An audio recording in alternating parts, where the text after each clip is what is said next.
Welcome to part 2 of Hot Garbage Sports and me, Coach Ryan D's look into the NHL Draft, where I am now going to finally break down Owen Power, Berniers, Seattle Kraken's first overall draft pick, and dark horse first round draft pick, Carson Lambos of the Dallas Stars. Why did these three players get drafted where they're drafted? Why do I think that Carson Lambos is the biggest sleeper in this year's draft and should absolutely have been a top 3 consensus pick? Spoiler alert, I have him close to Owen Power. No, that's lying. I have him over Power. I truly do. So stay tuned with us while we break down the skills and attributes of these three players, and let me know if you want me to break down any more players from this year's draft down below in the comments. Let me know how excited you are for your player and your team's draft choices. This was a really peculiar draft simply because we were told this is a weak class. I don't buy that for a second. It takes 4 to 5 years to evaluate whether or not a class is weak, and every class produces top-end NHL talent. This class is no different.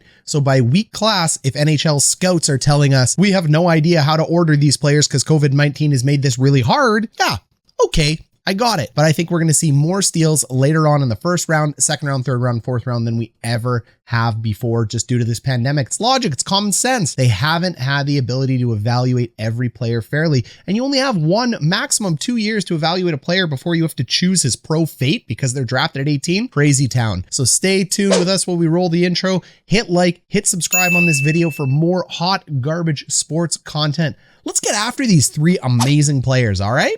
Here's Lemieux. The center penalty coming up. Look at Lemieux. Oh my God. It is very difficult at the NHL level to pick defensemen from the draft. It's very hard. So even though Owen Power ends up going first overall, Owen Power likely is not the best defenseman in this draft. Owen Power may be a safe defenseman in this draft. That means he is likely to play a top 4 role, consuming 20 to 25 minutes a game at his physical, talented peak within the NHL, meaning good chance he's not a bust. He could still bust because defensemen are very tough to develop, and defensemen can develop anywhere between 1 and 4 years. It takes a long time to develop certain defensemen. That doesn't mean they're a bust. Owen Power was the safest pick in this draft according to scouts. Doesn't necessarily mean he's the best defenseman available in this draft. Centerman, then again, same premium.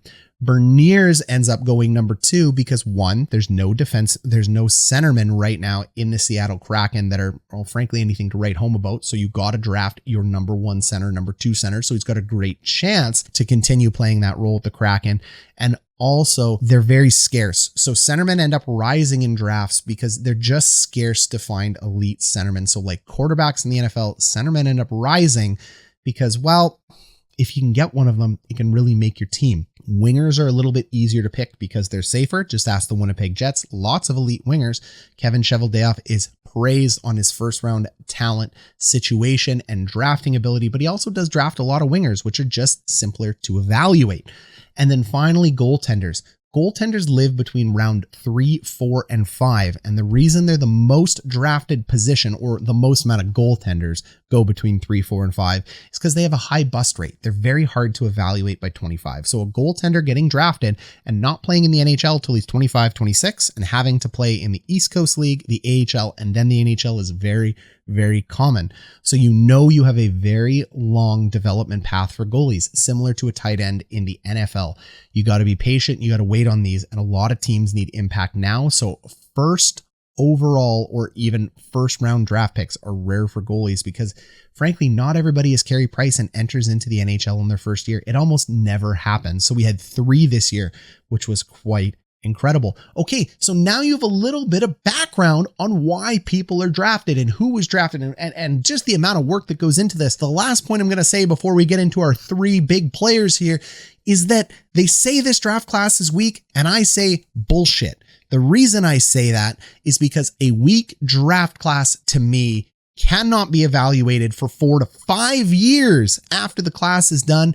And when they say it's weak this year, to me, that is NHL scouts saying, we don't know how to rank this class. So yes, you may not have an Austin Matthews or a Connor McDavid or maybe a Connor Bedard in this draft, but you do have NHL ready contributing players. And I guarantee you 70% of the first round draft picks in this draft, just like every other NHL draft, will be regular NHL contributors, 30% in the second round. And then it's a dart throw after that. And how you evaluate percentages of NHL contributors depends on what website you're going to read. Internet Cowboys.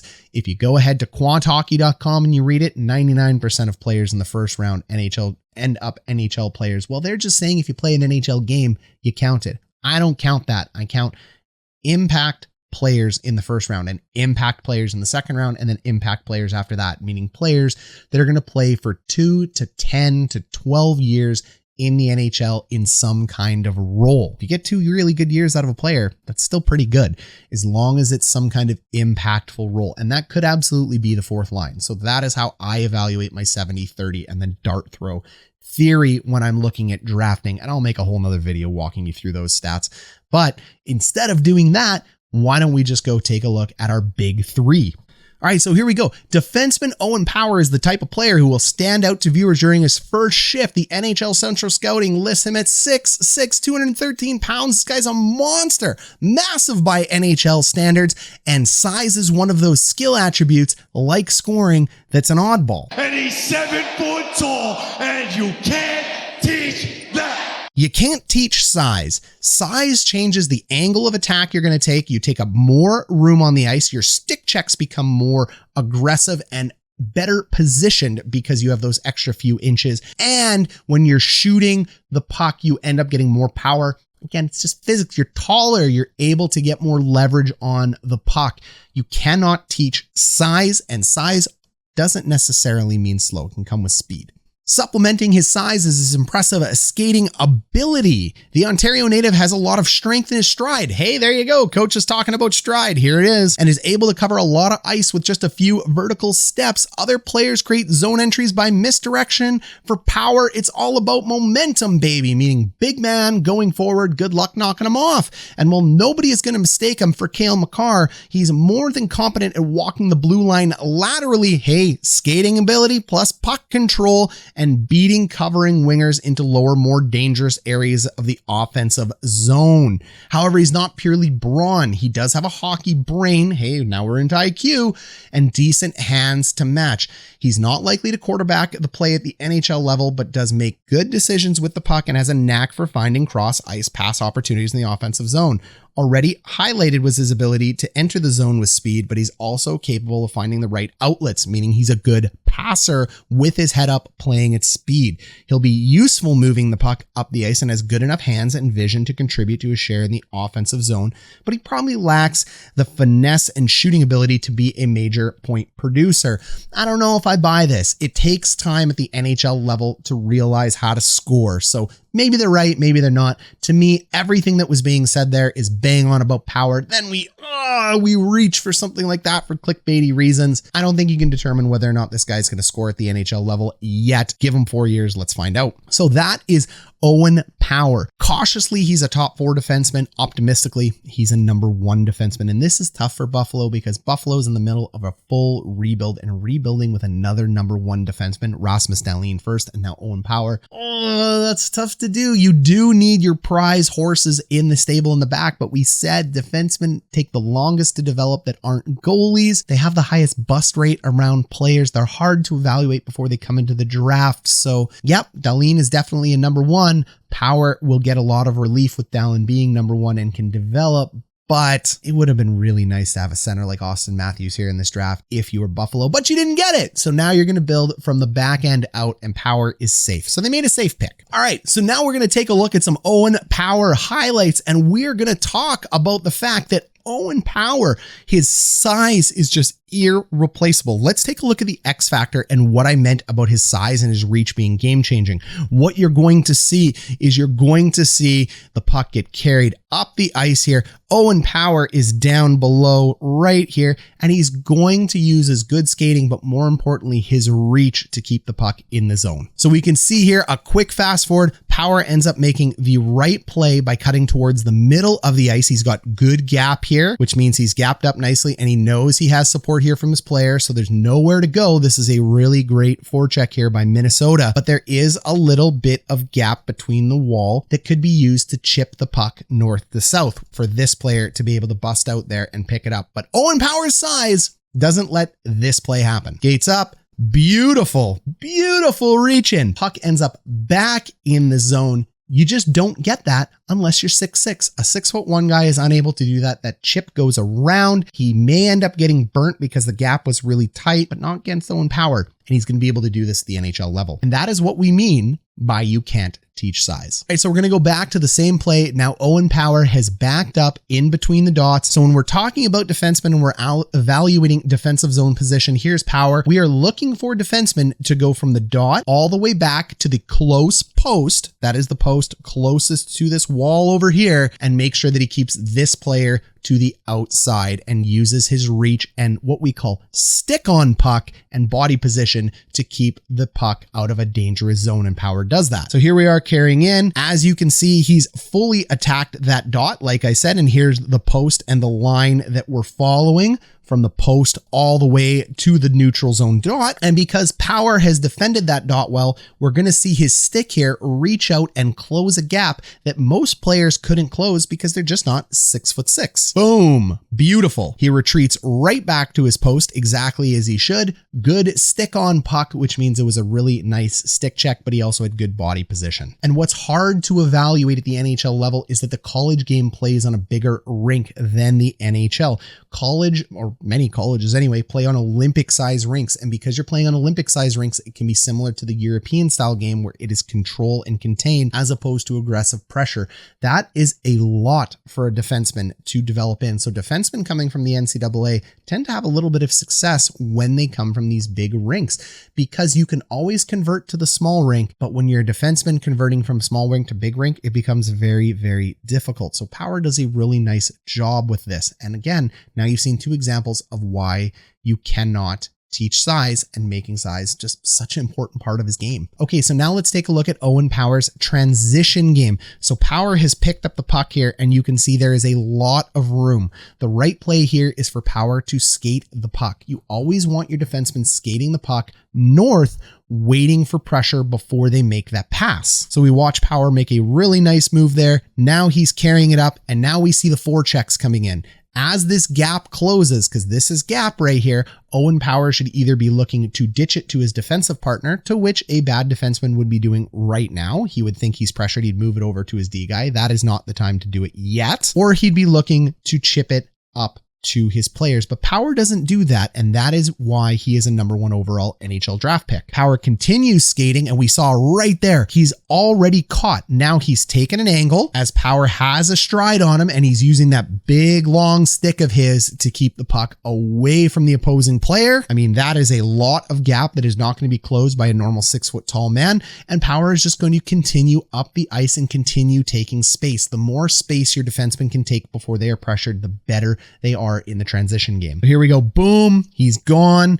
And now he moves the puck. Beautiful play up to his winger at the line. His winger's got the puck. Staying onside, his winger's going to drive outside. And remember, we talk about mid-lane drives all the time. Well, your mid-lane drive should be coming here, but Owen Power is big enough and strong enough, like a freight train, to be able to drive the mid-lane himself. And there's nothing wrong with that. Great transition, activating defenseman, big brain play by Power. Drives that mid-lane, ends up in a spot all by himself as a defenseman, and then is going to walk himself back. And because he drove the mid lane, remember that initial player we talked about that should drive the mid lane? He gets to pinch off the wall, and the puck remains on Michigan's stick. I can tell you right now, you can watch all the highlights you want of Owen Power scoring goals or players scoring goals in the draft. That is the stuff that NHL scouts are looking for. That is the stuff that changes games. Transition games like that, defensive plays like that, keeping pucks in the zone. There's so much to talk about. That was one shift. That is why this guy is a #1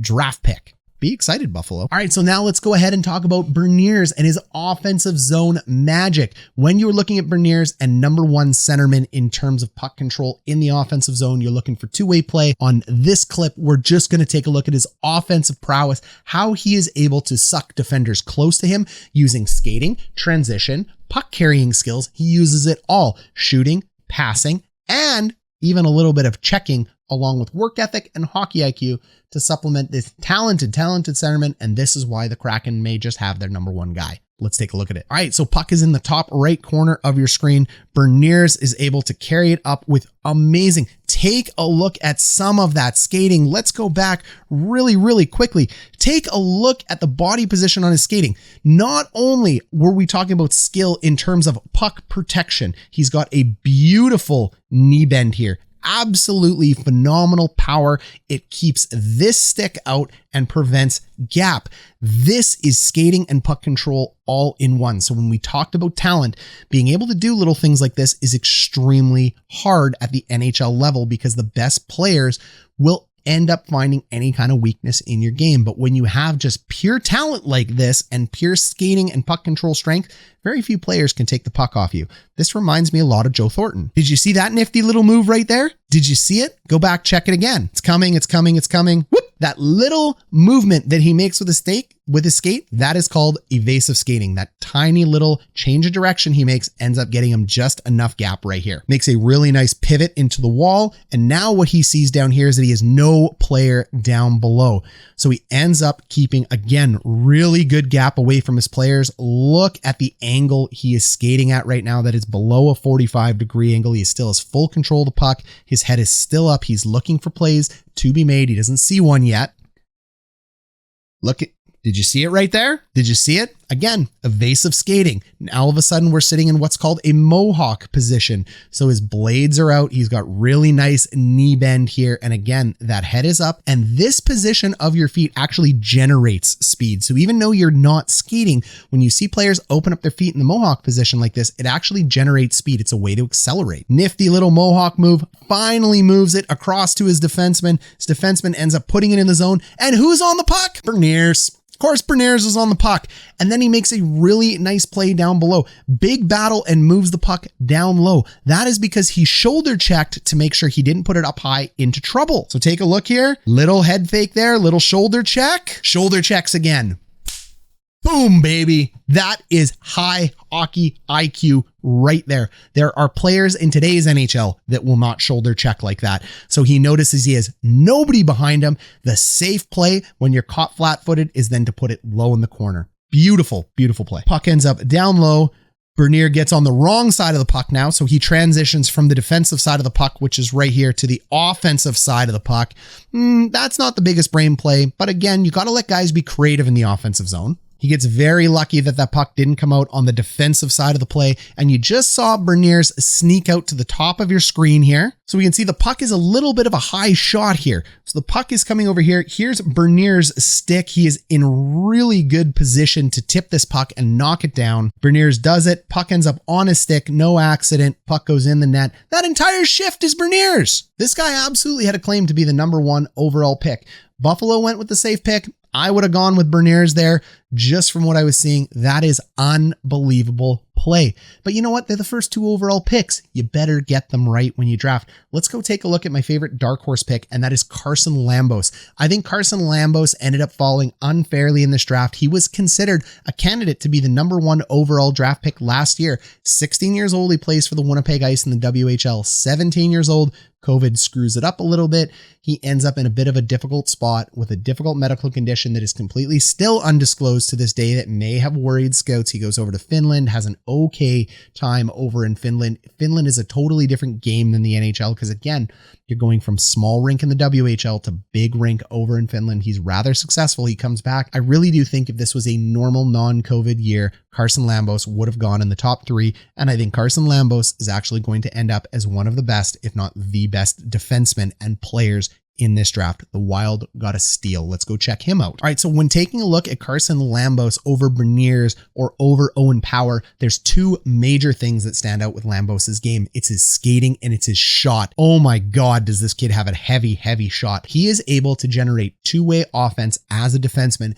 He reminds me of a better skating Alex Pietrangelo, and that is very high praise. Carson Lambos can do the transition game. He can play two-way defense. He can be big and physical in front of the net, and he can generate goals for you. This guy could absolutely put up a point per game in the NHL, and as a defenseman could put up 20 to 25 goals a season. No problem. Be excited. Let's take a look at him. All right, so this is a 16-year-old Carson Lambos. Remember, this is a year and a half removed from the NHL draft. This is the youngest you can play within the CHL and the WHL, and he is making 18 and 19-year-olds look slow. He has the puck on the middle of his screen, number 7. Beautiful, beautiful, no wasted time crossovers into the zone.